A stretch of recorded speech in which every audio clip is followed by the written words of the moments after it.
এই যে ও কথা বলছে, অনেকগুলো জিনিস আছে। আমরা প্রত্যেকের জায়গা থেকে দেখবো, যখন দেখতে থাকবো, যদি প্রত্যেকে ধরি, কারোর না কারোর কোথাও না কোথাও উচ্চারণের কিছু সমস্যা রয়েছে বা কথা বলার ধরনে রয়েছে। প্রথম আমাদেরকে যেটা করতে হয় যে সঠিকভাবে বাংলা ভাষাটা পড়তে হয়, বাংলা ভাষাটা বলতে হয়। যেমন অদ্ভুত রকম ভাবে আমরা আগের ক্লাসেও আলোচনা করছিলাম যে 3টে স এবং 3টে র, এই যে প্লাস বলবেন বা প্লাস বলবেন না, বা অন্য আরেকজনের ক্ষেত্রে দেখবো আরেকটা রকমের সমস্যা রয়েছে, এগুলো জেনে নেওয়া খুব দরকার। যেমন হচ্ছে বাংলায় 3টে স, 3টে স কি? দন্তস্ব, তালব্যস্ব এবং পেট কাটা মূর্ধন্য-ষ।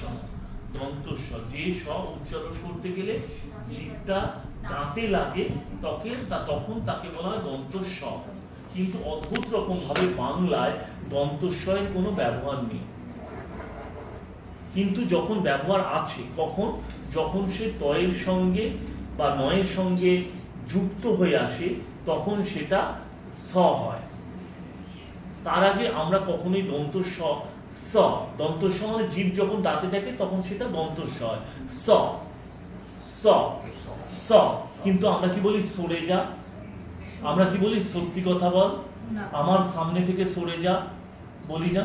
আমরা কি বলি? আমার সামনে থেকে সরে যা। এই সত্যি কথা বল, সঠিক কথা বল, সরে যা কিন্তু আমার সামনে থেকে। আমরা সরে যা বলি না। কিন্তু যখন সেটা তয়ের সঙ্গে যুক্তাক্ষর হয়ে আসছে, তখন সেটা স হয়ে যাচ্ছে। কিন্তু ইংরেজি শব্দ যখন সি অর এস দিয়ে যখন কোনো অক্ষর বা কোনো শব্দ থাকে, তখন সেটা যখন বাংলায় লিখি, ভালো করে মাথায় রাখবেন, তখন সেটা যখন বাংলায় লিখি তখন সেটা স হয়ে যায়।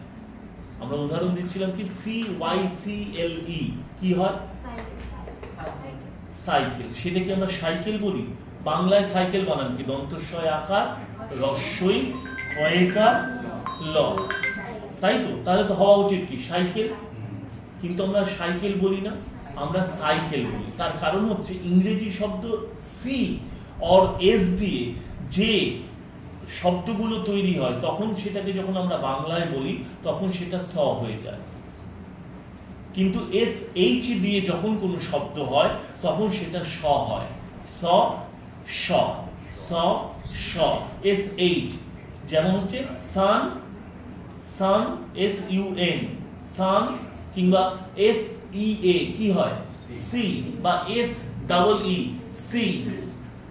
সি শোর, সি শোর, সান শাইন, সান শাইন, দুটোই কিন্তু সান